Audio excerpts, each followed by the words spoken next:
మాదిగల మద్దతు కాంగ్రెస్ పార్టీ. మాదిగల మద్దతు మాదిగల మద్దతు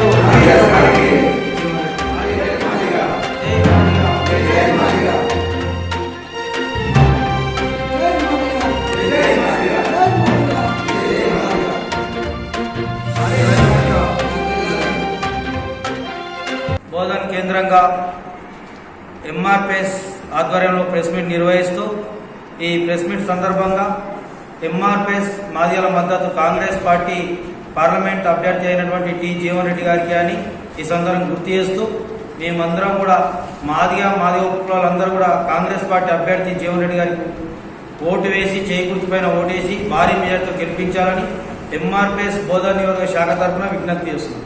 ఎందుకంటే మాదిగలను నిలువెత్తున మోసం చేసిన ఘనత బీజేపీ పార్టీ. ఆ బీజేపీ పార్టీ అధికారంలోకి వస్తే 100 రోజుల వర్గీకరణ చేస్తానని హామీ ఇచ్చి హామీని తుంగలో దొక్కుతూ 10 ఏళ్లు గడిపిన కూడా మొన్న అసెంబ్లీ ఎన్నికల సందర్భంగా అటు కర్ణాటక ఇటు తెలంగాణలో మాదిగల మద్దతుతోటి క్రియాశీలకంగా మరి రాష్ట్ర రాజకీయ లబ్ధి పొందిన బీజేపీ పార్టీ అసెంబ్లీ ఎన్నికల అనంతరం మరి 3 పార్లమెంట్ సమావేశాలు ఏర్పాటు చేసింది. ఆ పార్లమెంట్ సమావేశాల్లో ఎస్సీ వర్గీకరణ బిల్లు పెట్టి మరి చట్టబద్ధ కల్పిస్తారని మేము ఆశించినాం. కానీ మాదిగలను నిలువెత్తున మోసం చేసిన పార్టీగా బీజేపీ పార్టీ చరిత్రలో నిలిచిపోతుంది. ఎందుకంటే గతంలో కాంగ్రెస్ పార్టీ కనీసం వారు 10 ఏళ్ల కాలంలో ఎస్సీ వర్గీకరణపై ఉషా మేరా కమిషన్ వేసి మన రిపోర్ట్ను పార్లమెంట్కు అందించింది. కానీ బీజేపీ పార్టీ మా మాదిగల సభలకు బహిరంగంగా వైపు సుప్రీంకోర్టులో కేసును సాగు చూపుతుంది. సుప్రీంకోర్టుకు పార్లమెంట్కి ఎలాంటి సంబంధం లేదు చట్టాలు చేయడానికి. పార్లమెంట్లో ఎన్నో సమస్యాత్మకమైనటువంటి వివాదాస్పదమైనటువంటి బిల్లులను ప్రవేశపెట్టిన ఘనత ఇప్పుడున్నటువంటి నరేంద్ర మోడీ అమిత్ షా గారికి దక్కుతుంది.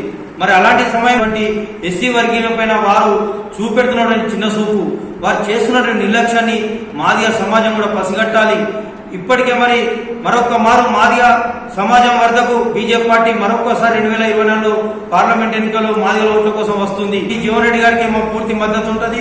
మన ఎస్సీలు బీసీలు మైనార్టీలు అందరూ కూడా జీవన్ రెడ్డి గారికి ఓటేసి భారీ మేరతో గెలిపించాలని ఎంఆర్పిఎస్ తరఫున విజ్ఞప్తి చేస్తున్నాం. జై మాదిగ, జై కాంగ్రెస్. ఎంఆర్పిఎస్ మద్దతు ఎంఆర్పిఎస్